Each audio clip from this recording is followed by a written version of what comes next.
she can't hurt me. She will drive out there to hurt you, just for the record. Yeah, well, she'll have to find me first. I'm not going to give her my address. Which hotel are you at? What? Which hotel are you at? Yeah, I'm not telling you, you freaking snitch. Keep it up, man. I'll turn your hermaphroditic child against you. I will. I don't need any help with that. It's already against me. Good, jerk. I'm going to snitch me. But anyway, so, yeah, well, I won't make fun of Chrissy at Nima because she could beat me up. I make fun of you all the time anyway on the radio, so I guess Johnny is just going to have to be next in line. Sorry, dude. Well, there's always Rick, too. Yeah, I could always get Rick. Yeah, Rick is a straight-laced kind of fellow. I can totally embarrass him. But in any event, so we talked about before, and, we talked about it earlier with the whole thing with what happened in Ferguson, and then with, of course, the gentleman in New York. Well, what's bad is that, and I actually brought this up in a conversation with somebody. I know the name of, Michael Brown, who was the thug who was shot and killed by police officer Darren Wilson in Ferguson, Missouri. But I don't remember the name of the gentleman who was killed by police in New York. Shane, what was his name? Oh, the guy who was bootlegging cigarettes? Yeah, the guy who the one who was actually the victim. Michael Brown was not the. What's bad is that you remember the person who's the douchebag. Michael Brown, but you don't remember the guy who was actually the innocent victim. And I'm actually guilty of that, so I do apologize. What was that guy's name, Shane? I should have talked enough for you to find it. I got it right here. What's his name? Let me see here. A man died during following violence. Eric Gardner. I was about to say Chris Gardner, but okay. No, Eric it was Gardner, Eric Gardner. Yeah. 43-year-old. Yeah, Eric so Gardner. Eric Gardner being murdered, that was bull crap. We can all agree on that. And even me, as a former corrections officer, a man who's trained in law enforcement tactics, that was bull crap. But then, of course, and if you haven't heard about this by now, 2 police officers were executed by some psycho. And what's bad is that I'm going to talk about this, but I have no information on it at all. All right. Well, here's the deal. Do you have that? The deal is, and there was a lot of confusion when it happened, but in the short version is that the man that killed the 2 cops, they were basically. What are the cops' names again? Do you remember?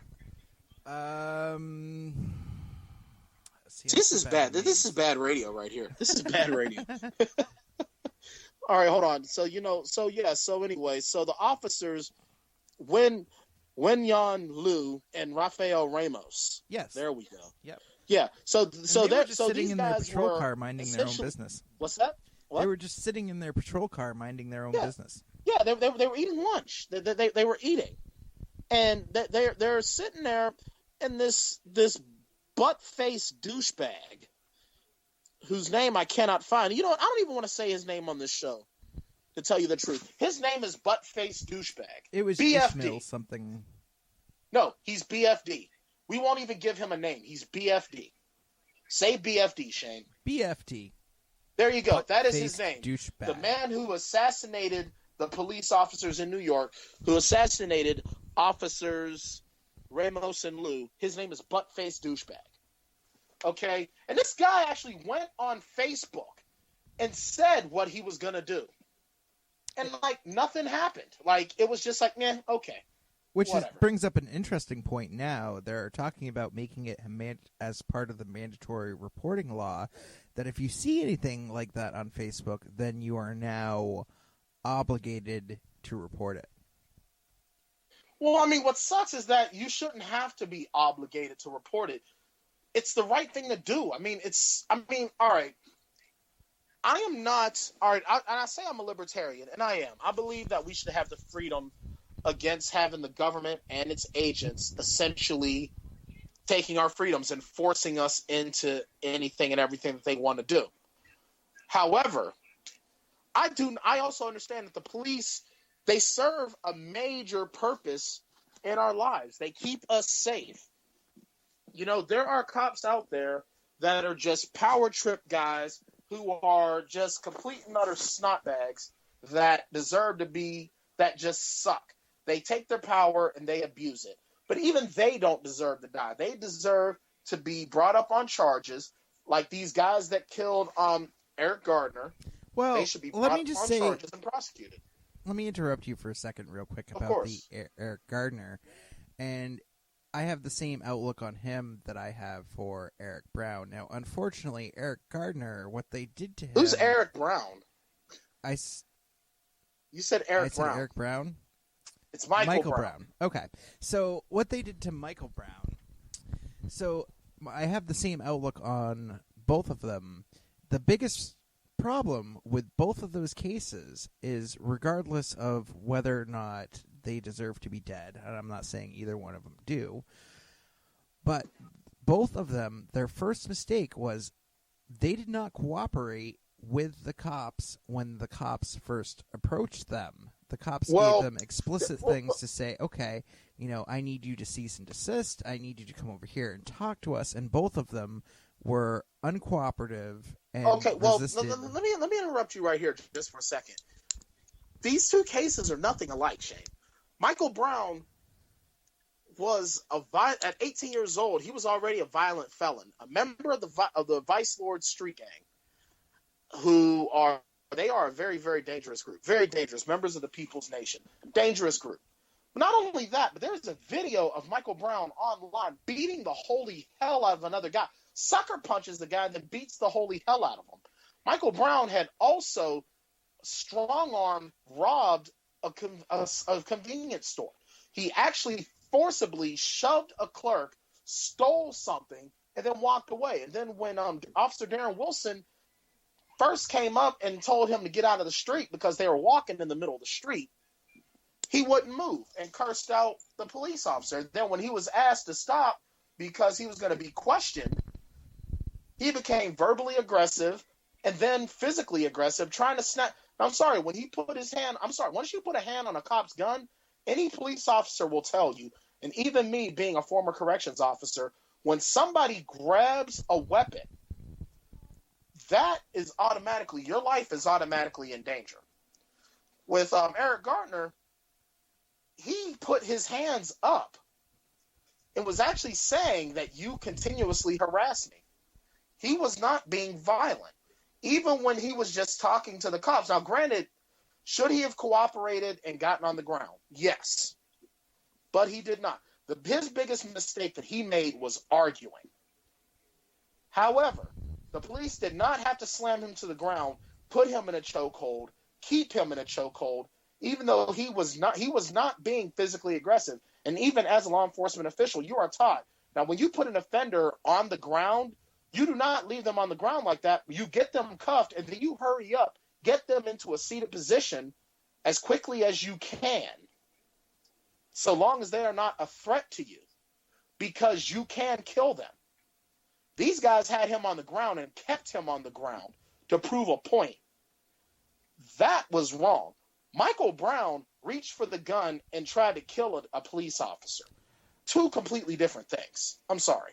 I don't know much about the Eric Gardner case, but I do know that all I was saying is that the one commonality that the two cases had between them, and granted, the cops were not trying to kill Gardner, but unfortunately because of the nature of restraints and stuff like that, I worked in social services for quite a few times, and one of the things they tell you is anytime that you're giving restraints, you should or are supposed to keep in mind the physical health of the person that you're restraining, because if you do it for an extended period of time, even if it's supposed to be the most less life-threatening restraint you can possibly do, you can still end up killing them or messing them up severely from doing it.